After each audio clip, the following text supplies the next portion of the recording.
Yo, what is up YouTube? It's your boy Legend, and I'm back with another video. You already know what this is just by looking at it. Now, obviously, this is a one shot, so there won't be no part two to this. It won't be a series. It's just one what if. But without further ado, let's just get into this intro so we can start this what if. I won't give up, I'll never stop till I wash up on the sand or my heart finally stops. I will be the best, headed out for change, I just started on my quest. Yeah, the world will know my name, I'm excited, I'm obsessed. No one in my way but myself and a test. Yeah, I will be the best, yeah, I will be the best. Life is just a game, I'll be playing till I rest. I'll be there to claim my own spot among the best. Deep within my mind, I'll put all my fear to rest. Cause I will be the best, yeah, I will be the best. Uzumaki Naruto was a simple man. At the age of 25, he was content with how his life was going. He had a well-paying job, a nice place all to himself, a clinic right down the street, the best of all, a hot girlfriend. Her name was Candice Catnip, and they've been seeing each other for the better part of a year now. Sitting up in his bed, he leaned back, letting his back rest against the headboard of the bed as he admired the woman sitting in front of a small desk with a mirror. While she had nothing on in terms of clothes, his focus remained on her face. Nothing, the look of concentration on it as she brushed her light green hair. He couldn't help but smile at the fact that she was his. Not only was she gorgeous, but of all the women he'd been with, she'd also had the best chest, which was a major plus. She must have felt his gaze on her as her eyes moved slightly to stare back at him through the mirror. Her concentrated look quickly changed to a saucy smirk, but she didn't stop brushing, making sure her eyes were locked onto his. She licked her bottom lip slowly from left to right. "See something you like?" she asked teasingly. Naruto smiled and nodded enthusiastically. "Absolutely. I have the most gorgeous girl around sitting naked a few feet away from me. What's not to like?" The words seemed to please the green-haired woman, his compliment doing wonders for her already large ego. The blonde stood up, completely unbothered by his own nudity, and made his way over to her. Just like her, his own ego swelled up when he noticed her eyes trail down his own body until they settled at the anatomy down below. Her eyes looked up at him, then back down, then back up at him. Her brushing had ceased momentarily, but soon resumed when she realized she'd been distracted. Now it was his turn to smirk at her. "See something you like?"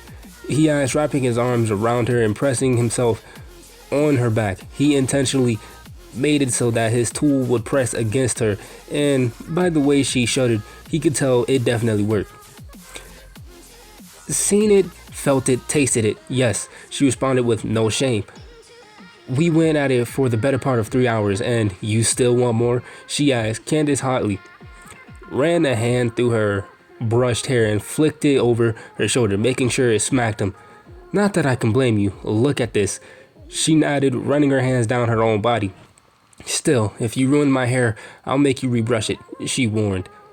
For the next millisecond, Naruto went over whether filling her up once more would be worth having to sit down and brush a few hundred times until her hair looked just right. The answer was yes. Candice squealed in delight as her body was lifted and tossed over his muscular shoulder. "You're gonna have to make it quick.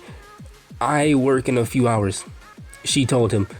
The two made their way back into the bed, and by the time 2 hours had passed, Naruto was spent and Candice could barely walk right. Although she tried to chastise him for being insatiable, her wide, satisfied smile made it a little difficult to take it seriously. "Damn it, you ruined my hair," she whined in front of the mirror again. The next time she was dressed in a pair of black denim jeans and a white shirt that was tied, leaving her midriff exposed. "You're lucky I like you or I'd kill you for pulling my hair," she told him with a pointed look. Naruto took a sip from his bottle of water and placed it back down on the small bedside table. "I don't understand why you brush it so much. You're the only woman I've ever met whose hair looks good when waking up in the morning and after the deed," he complimented. "Seriously, it looks good." Candice smiled. She couldn't help but relish in the feeling she got from hearing those words. When they'd first met, the first thing he complimented on was her hair, and that had instantly put him into her good books. "You already got lucky today, but I appreciate the compliment," she replied. Candice moved to one of the drawers in the room and began rummaging around it. She neatly removed some of her clothes and put it on the bed until she found a small green plastic box and began going through it.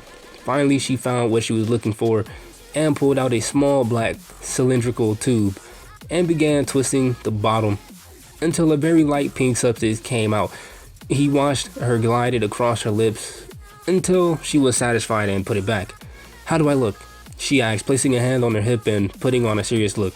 Naruto looked her up and down, placing a hand on his chin, making a thinking pose. Her eyes narrowed at the amount of time he was taking to answer. "Amazing." "Good."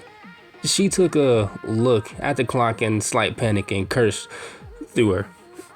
She was going to be late at this rate. If she didn't show up at a certain time, certain people would begin to ask questions.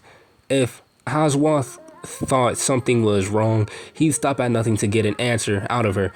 While it wasn't against His Majesty's rule to leave Silburn, as long as they didn't give themselves away, she doubted her relationship with a regular human would be received well. The thought of the secret she'd been keeping from them made her feel horrible, but it was necessary. When they'd met, she'd simply been looking for something to do to alleviate her boredom and placate her anger. Bombietta had killed most of the decent-looking Soldats, and she could only take so much of her girlfriend's personalities among the Sternritter. There were a few she could deal with, like Kang, Bernice, BG9, and to a degree Askin. Not wanting to deal with them, she ventured out and ran into the blonde by chance at a store, and the first words out of his mouth were "great hair." He gotten her attention at that moment, and she soon found herself hanging out with him that day, the next day, and so on until they were sleeping together. She'd intended for it to simply be a casual thing for their enjoyment, but that too soon evolved. He treated her like a queen, took her out to cute dates, and was just as freaky as she was in bed. He wasn't one she could just get rid of, and now here they were exclusive with almost no secret between them, except, of course, the big one she kept from him. She felt horrible about keeping him in the dark and made a promise to herself that once everything was done, she'd come clean. They were strong enough to make it through it, she hoped. "Well, I have to get going. Do you have anything going on tonight?" she asked, giving herself a final look in the mirror. Naruto hummed to himself and snapped his fingers when it came to him. "Actually, yeah, I'm going out with some friends." Candice's eyes narrowed at the information. A flash of red passed through her mind. "That red-headed girl won't be there, will she?" Naruto sighed. "She'll be there, but she has a boyfriend, so you have nothing to worry about," he repeated. His words did nothing to appease the woman, who walked closer to him until she was standing face to face with him. "You may not see it, but I see the way she looked at you. That bitch. I would notice, but just so she gets the message." She trailed off. Naruto didn't get a chance to ask what she was talking about as she lunged forward and pressed her lips onto his neck. Candice moved to the other side and slowly licked around the base of his neck and proceeded to bite until she left a noticeable mark. She took a step back and smirked at her handiwork. "That ought to do the trick," she said, completely satisfied with herself. Naruto walked over to the mirror to see lips clearly painted onto his neck and a bite mark that wouldn't be hidden no matter what he tried. "Whatever," he said with a sigh. As perfect as she was in his eyes, the one thing he could consider a flaw was her possessiveness. Any woman that so much as looked at him funny was instantly labeled. "Anyways, can I take you to work?" Her mood changed instantly and a sorry look replaced her pleased one. "Sorry, but I'm already getting a ride from Bombietta," he finished. "Who, by the way, I haven't met." "You've met my friends, but every time I ask to meet yours, I get an excuse," he said with his arms crossed. "If I didn't know any better, I'd say you were ashamed of me, Candice's eyes widened at the accusation, and she was quick to shake her head. "No, that's not it, I promise," she exclaimed. "Okay, I can see why you would think that, but," she sighed. "My friends are different. I try to keep my personal life separate from them, but if you really want to meet them, we can set something up in like a month if you want." A month, he thought. She saw the facial expression he made and was quick to reply before he could. "We have a big project at work coming up and it won't go well for us if we fail. After that, you can meet my friends. I'll even take you to my acquaintances if it makes you happy." Naruto stared at her for a moment and then nodded. He still wasn't satisfied, but this was the first time he'd gotten her to agree. "Alright, I have to go. See you tomorrow?" she asked cautiously. The Quincy wasn't stupid. She knew her boyfriend was still upset, but she would make it up to him soon. They had already sent out the warning to the Shinigami. Now it was time to see the war through. He was mad now, but once she was free, they would have the rest of their lives to be happy.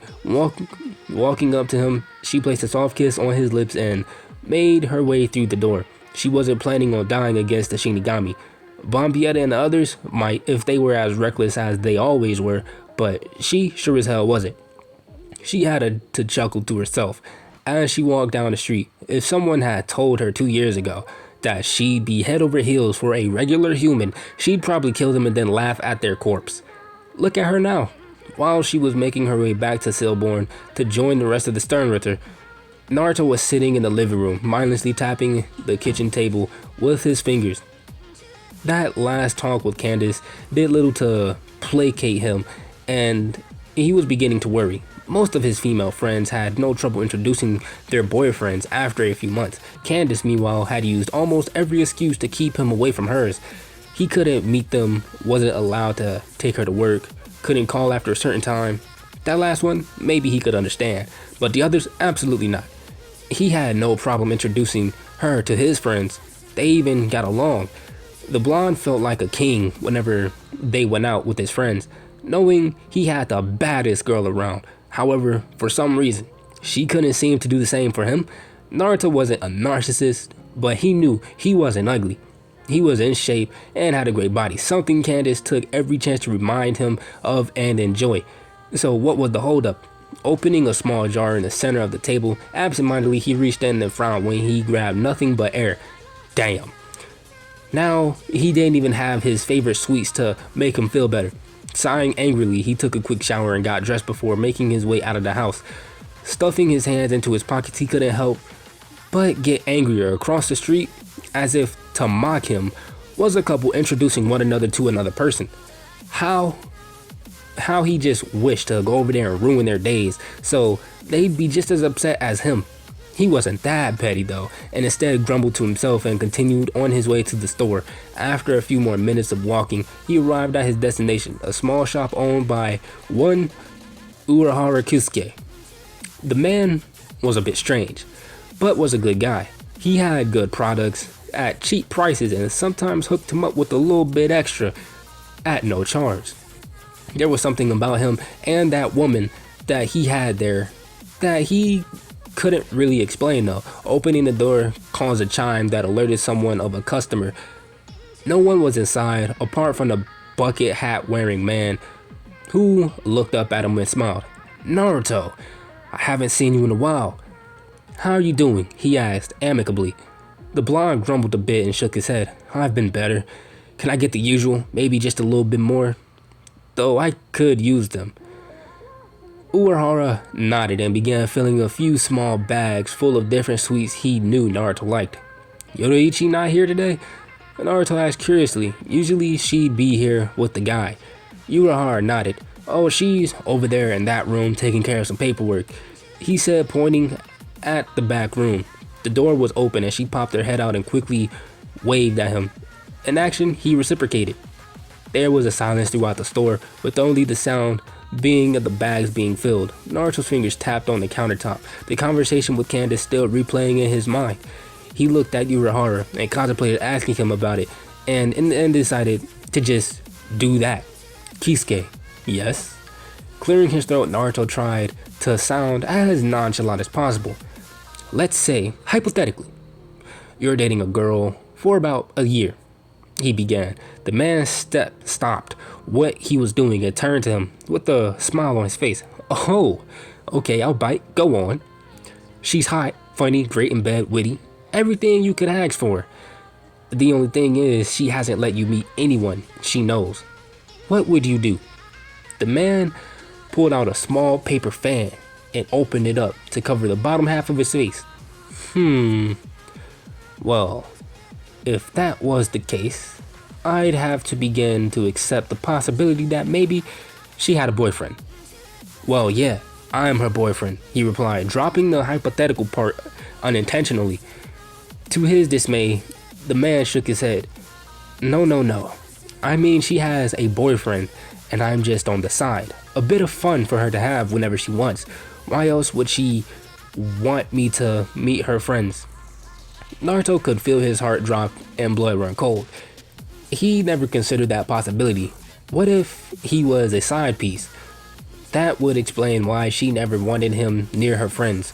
She might be afraid that they would slip up and let it be known that she was just having fun with him. Kisuke, don't say that. The two turned to see the beautiful purple-haired woman step out of the back room with a frown on her face. She took the fan and smacked the older blonde on the shoulder before tossing it to the ground. Maybe she has some personal problem she doesn't want to burden you with. That could be a possibility. Trouble at home with a strict family could be a good reason. Don't let this idiot fill your head with these doubts, she said, trying to cheer him up. Naruto rubbed his face tiredly and sighed. He seemed to be doing that a lot today. Thanks, Shorichi, but I can't completely disregard what he said. It makes sense, he said to her. Glancing back to Urara, he continued. If you suspected you were being cheated on, what would you do? I'd follow her to work one day without her knowing. See if she's overly friendly with anyone and try to catch her in the act. That earned him a smack and a glare from the woman. What? He asked. Naruto blinked. He never thought of that. She usually did a good job of getting him tired when she came over, so that by the time she left, he wanted to relish feeling like a king. She was coming over again tomorrow. Maybe he should follow her. What if he was wrong and she found out he followed her? He didn't want her to leave him. He loved her.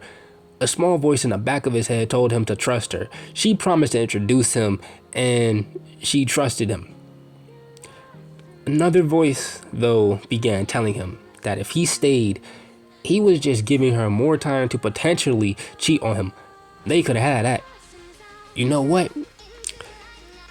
You've been a big help. Thank you, he said. Leaving some money on the countertop, he knew what he was going to do. Once he left, the two Shinigami stared at the door before Yorichi turned her attention to the scientist. Since when are you some sort of love expert? The guy came in depressed, and now he's leaving with thoughts of his girlfriend fucking some other guy. Good going. Look, I doubt he's being cheated on. And it's all a huge misunderstanding. It's better that he prepares for any outcome though. It'll hurt less if I'm right that way. Besides, realistically, what's the worst that can happen? He causes a small scene and it'll be done. Yorichi huffed and headed back. She wanted no part of whatever consequences came to the blonde because of the other blonde. She just hoped things would work out for him. The following day played out similar to the last. After doing the deed for the better part of the day, the pair were now laid up in his bed, enjoying the post-deed bliss. He'd gone extra hard just to prove to her that no one else could do it like he could, while she just enjoyed the ride both literally and figuratively. His mind was somewhere else. In 10 minutes, she would be gone, and he would have to follow. This was it. He'd know if she was just using him for fun or if it was just a giant misunderstanding. On cue, his girlfriend alerted him that it was almost time for her to go and began getting dressed. She'd shown up today in a rather strange outfit that consisted of a very small white shorts and matching top that was also tied. Okay, I probably won't see you tomorrow, but I'll be back in a few days, she told him after getting dressed. Following her to the door, the two embraced and shared one final kiss, and she detached herself from him. "Okay, I'm off. Love you," she told him. "Love you too."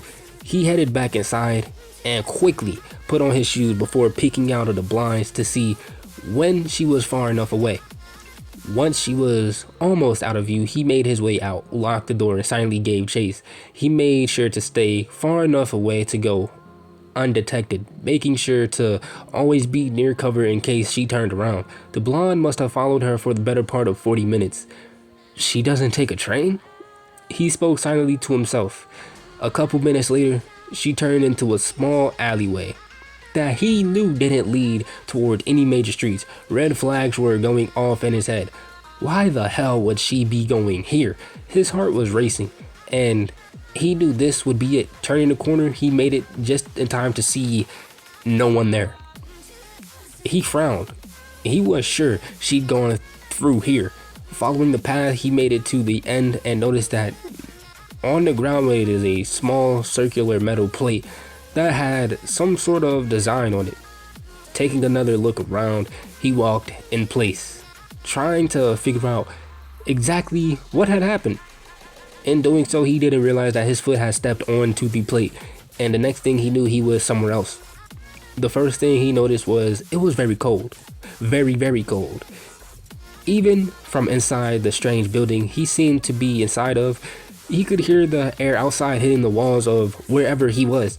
Walking down the strange hall he found himself in, he noticed that down below was a large number of people in similar white uniforms were lining up and setting foot onto a number of similar metal plates like the one he'd seen. "What are you doing?" Naruto turned around to see a masked man in a white uniform looking at him. "His Majesty has begun the invasion. Take this and get moving. Deal with the consequences of not being in uniform if you survive," he said, tossing a white cloak at him before walking off. Naruto stared at the cloak and shrugged before putting it on. The moment he did, he felt a strange sensation all throughout his body. It was as if he was being rebuilt somehow. He wasn't sure what was going on, but he could only assume that they were reenacting some sort of war. He heard about people who did this for work. They'd recreate old wars to display how brutal they were, to try to prove a point. Maybe this was why Candice never wanted him to come. She was embarrassed about her job. Well, he'd just have to reassure her that there was nothing to be embarrassed about. In fact, he'd even join in just so she knew that she wasn't in this alone. With his mind made up, he formed in line, ignoring the stares from the others, and made his way through until it was his turn to step onto the platform. He wasn't sure what or how this worked, but he wouldn't question it. When he reappeared, the only way he could describe what he saw was chaos. There were sounds of blades clashing, explosions going off, and even rays of light flying overhead. These people were really committed to making an immersive experience, it seemed. All around, his team began scattering, each with varying degrees of excitement on their faces as they got into character. He really wished he'd have been there earlier to get one of those prop weapons everyone seemed to have. Looking around, he chose a random direction and made his way through the rubble. "Damn you!" The words caught his attention, and upon looking down, he noticed a man with a black getup on the ground. Naruto had to hand it to him.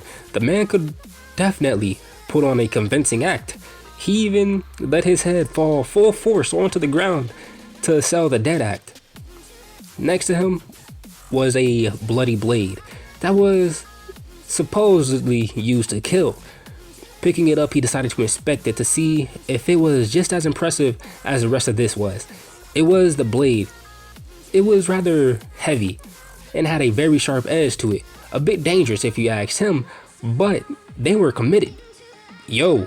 Naruto turned to see a rather tall, young-looking man with a red mohawk and realized, and a personalized version of the uniform that everyone was wearing. The man was looking down at him with a pleased look on his face. "Never seen you before, but nice work. Clean cut," he commented as he took in the sight of the dead body. "Where's your uniform?" he asked. Naruto opened his mouth to reply, but wasn't given the chance. The man's eyes moved from the body to a red stained coat on the ground. Oh, he managed to get hit in here. The blonde watched as he extended his arm and stopped another soldier, forcing him to take off his pants and jacket. You haven't done shit. Give him your uniform. The man seemed frightened and undressed quickly, quicker than he did whenever Candice came around. Put this on, he ordered. Name's Basby. Naruto. He nodded. I'll remember that. Hurry up and let's kill these bastards, he said with a large grin as he sped away. Cool guy, Naruto thought as he put the uniform on. It was almost exactly his size, and if he could be a little vain, he'd say he looked pretty good in it. Keeping the sword as well, he tucked it onto his left side and continued his walk. All around, people were immersed in a pretty damn convincing battles. They even looked genuinely pissed off. An explosion nearby caught his attention, and rather than ignore it, he began marching over towards it. The distance was quite a bit larger than he thought, and he was forced to walk for well over 20 minutes before he got there. Unfortunately for him, by the time he arrived, most of the fighting had seemingly ended. The only thing remaining was debris, with a few bodies tossed all over the place. One of them had even a cooler blade protruding from him. It looked like it would be lighter than the one he'd taken as well. Walking up to the body, he gripped the handle and slowly began pulling. Damn! Naruto finished pulling out of the blade to see a woman with two-tone hair staring at him and letting out a low whistle. You don't fuck around, do you? What's this, like 15 people? She asked. Oh, them? Yeah, He began only to once again be cut off. What was it with these people? Don't say it. Your actions speak for themselves. I knew that the soldats wanted to move up in the ranks, but I didn't know they were this hungry for it. Keep it up and you'll be one of us in no time, she said before heading in a different direction. One of them? He shook his head, but once again felt slightly impressed at the dedication they showed to this. Why would Candice hide something like this? If anything, he thought she was pretty cool if this was what she was into. An hour later, and he was once again coming up to his 5th completed battle. Most of the battlegrounds he made it to were either completely destroyed or the fighting had stopped just before he had got there. On each occasion, he'd meet another person who would then compliment him on his ferocity or precision. The praise was nice, but he hadn't really done anything. Not that they knew that. They all just interrupted him just before he could say anything. This next area he'd made it to was no different than the last. The field was devoid of life except for one man laying on the floor. There was what appeared to be blood flowing from underneath him, and he seemed to be struggling for his breath. Walking up to him, he looked down, and the two made eye contact. His eyes were rapidly moving left and right, trying to see if anyone would show up to help him, only to realize that he was by himself. Just hurry up and kill me, the man uttered in a choked up tone. His hand came up, trying to reach up to him, but Naruto stepped back. Kill him? Some of them were taking this a little too seriously. Yeah, I can't do that. This thing feels real, and if I would be, it would be very bad. Yes, it would be very bad if we had a real accident on set. Good work though, Naruto commented before also heading out.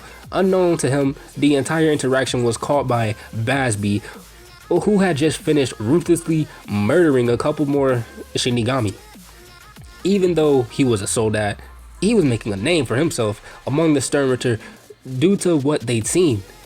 Naruto didn't get the chance to keep checking out the large set. Soon everyone began retreating, all heading back to certain directions, looking like they were done for the day. Sprinting alongside them, he made sure to hop over any of the bodies on the ground and briefly wondered who would be cleaning up this for the next event.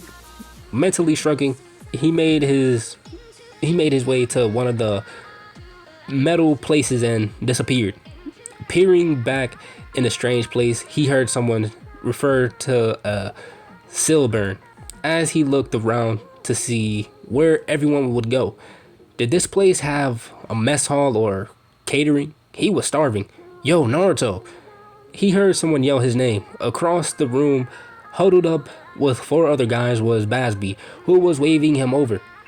Seeing as he was the only person he knew and Candice wasn't around, he decided to join them. Maybe they'd learn more about them. What's up, Basby? He greeted. Two of the people flanking him were regular soldiers, like the one that had been handed him the cloak, and one was dressed similarly to Basby, only his features were a little sharper and gave off the impression that perhaps he wasn't Japanese, maybe Chinese. He doesn't look that special to me, the man spoke. Trust me, Kane, he's hardcore. He is not like the rest of those useless soldats. The first time I saw him, he had just finished killing a Shinigami, stabbed him clean through the gut, missed every vital spot on purpose, he told them. The other three men looked at him with a little more respect in their eyes. Hey, Basby, you know where I can find Candice? He asked. The man looked at him with a smirk and crossed his arms. Aiming high, huh? Trust me, forget about it. She doesn't give people the time of day. You'd be better off just getting with one of the female soldats. His words would have normally discouraged any man, but for him, they offered a sense of relief. If she was known for not giving men attention, then she couldn't be cheating on him. As if knowing she was being talked about, Candice appeared on the other side of the room, surrounded by multiple other women. In an instant, their eyes met, her eyes widened in shock and disbelief. He offered her a wave while Basby continued telling the others of what he'd seen. The green-haired woman made it just in time to listen to the end parts of the man's words. Saw it myself. The Shinigami was begging for his life, even trying to reach out for him while crying. Naruto shook his head, took a step back, and let the man suffer there until he died. Candice looked at her fellow servitor, then back at her boyfriend with confusion written clear on her face. He was a regular human. There was no way he could have done that. She then took in his appearance and had to stop herself from panicking further when she saw the Quincy clothes on him. What are you doing here? She whispered harshly, taking hold of his arm. Her actions had caught the attention of the others, who were now staring at the two with curiosity. Oh, hey, Candice. I was just chatting with Basby and the guys about today. I think we killed it out there, he said. His statement was met with the resounding nods of men. Fuck, I can't tell him that he's a human. He'll get killed, Candice thought. Then they'll ask how I know him, and then I'll get killed. Okay, gotta take him away from here. Crossing her arms in front of her bust, she shook her head. Look, there's no way a regular soldat could do as much damage as you're saying. Most of them were father who were killed in their first encounter with Shinigami. She was cut off. He's a stone cold killer. That's what he is, Basby announced. It's true. Everyone turned to see a strangely dressed man drinking out of a thermos. I saw him massacre about 15 of them at once. Most of them, I'm sure, were seated officers. Didn't run away. Didn't get a scratch on them. See, even Askin saw it. This guy is too strong to be a regular soldat, Baz said. This time, even the other man, Kane, agreed and voiced his agreement. Suddenly, Basby remembered the blonde's early words and smirked, and his smirk returned. You know, he was looking for you a few minutes ago. You were good in the Soul Society. Let's see what you do now that she's standing right in front of you.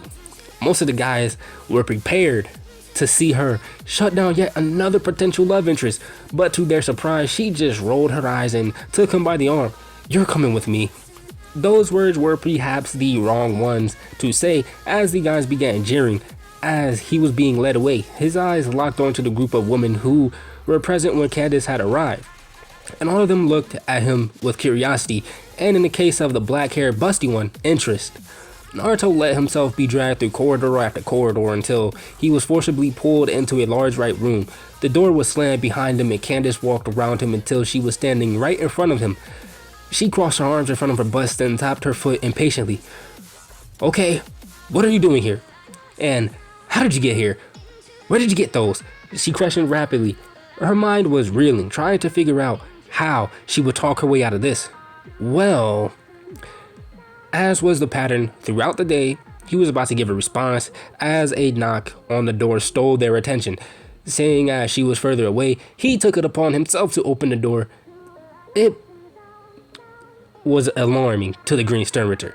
Candice watched on, her heart beating rapidly, hoping it wasn't someone like Haswath or worse, Bombietta.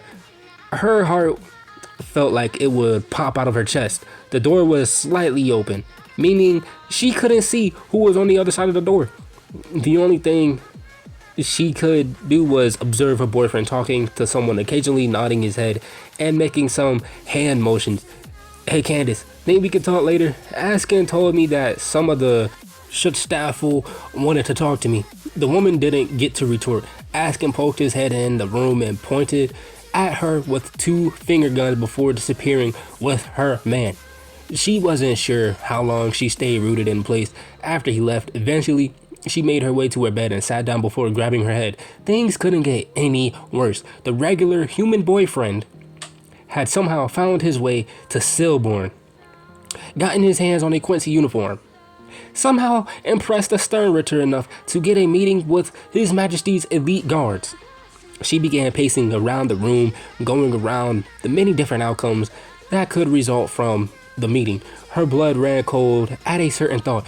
What if that rat Haswalth knew he was a human and told His Majesty he'd be killed and there'd be nothing she could do to stop it?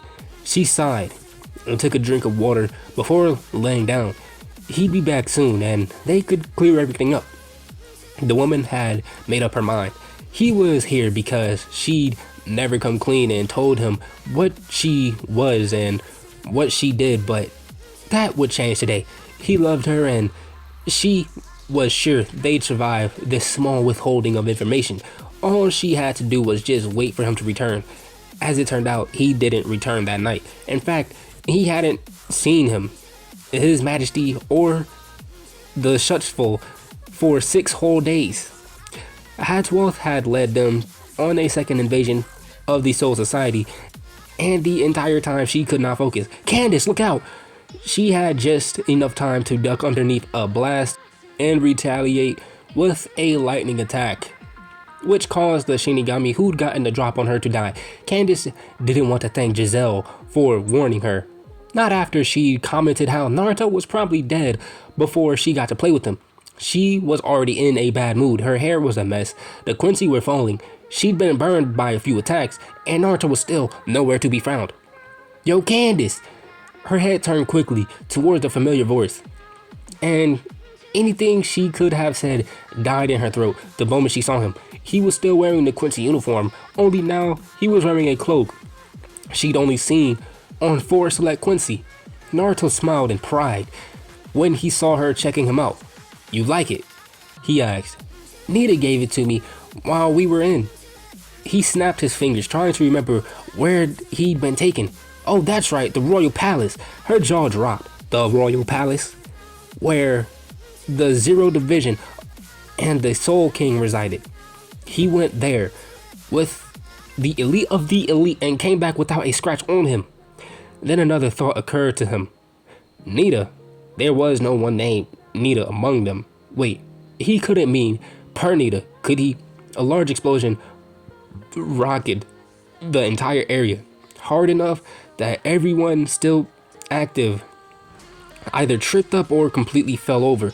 Candice, out in the distance, and despite not seeing anything, she could feel the change in her body instantly, even though it seemed like an impossibility.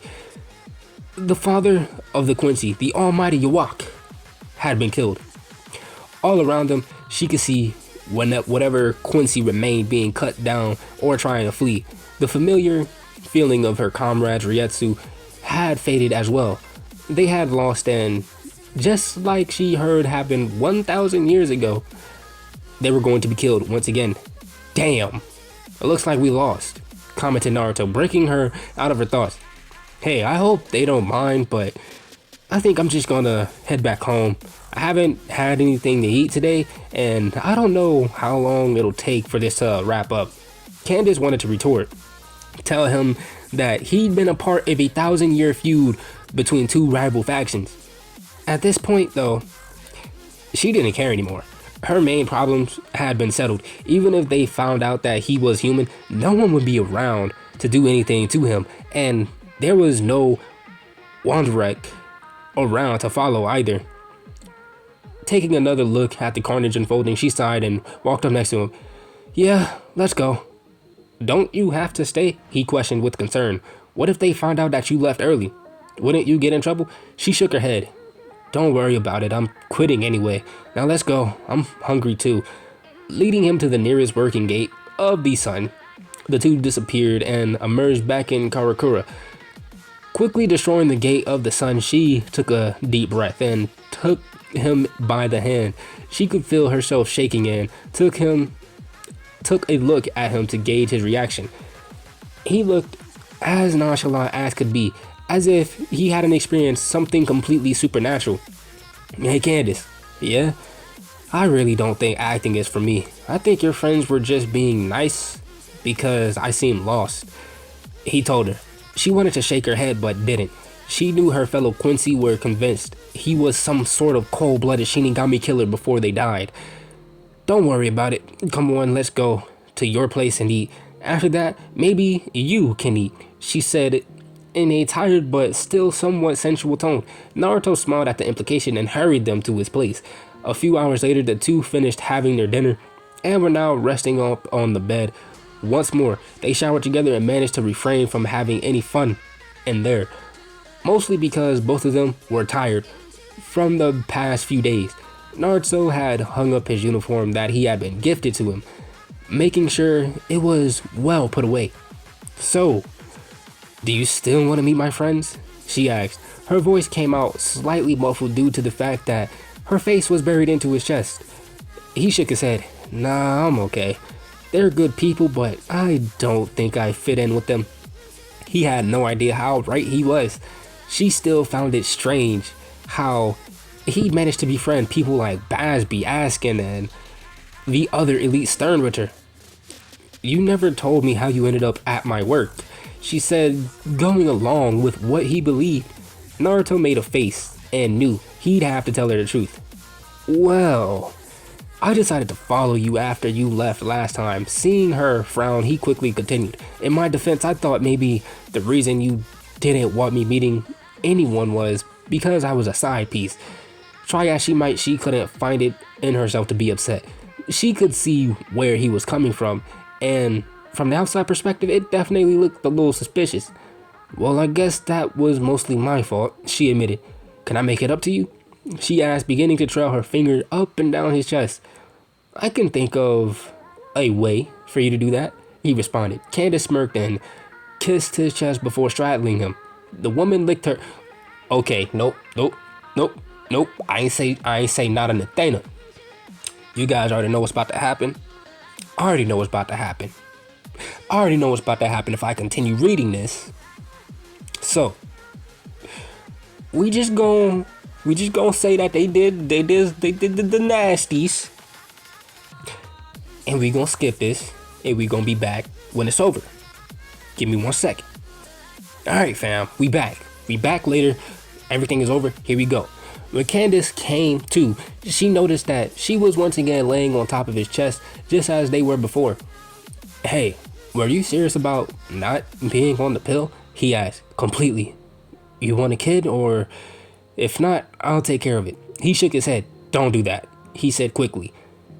If you're fine with carrying my child for 9 months, I'd love that. The green-haired woman smirked at him and laid her head down onto his chest. Fucking perv. I hope this lives up to your little fantasy, because once we start this, I'm never letting you go, she said, making sure that last part was stern. He kissed the top of her head and she hugged them close. Maybe we should look for a new place. This is kinda small to raise a kid in. She shook her head but remained quiet. It was strange that she had fallen for a regular human, even stranger that said human had participated in a blood war and had no idea what had actually happened. Still, all of that had led them to this moment.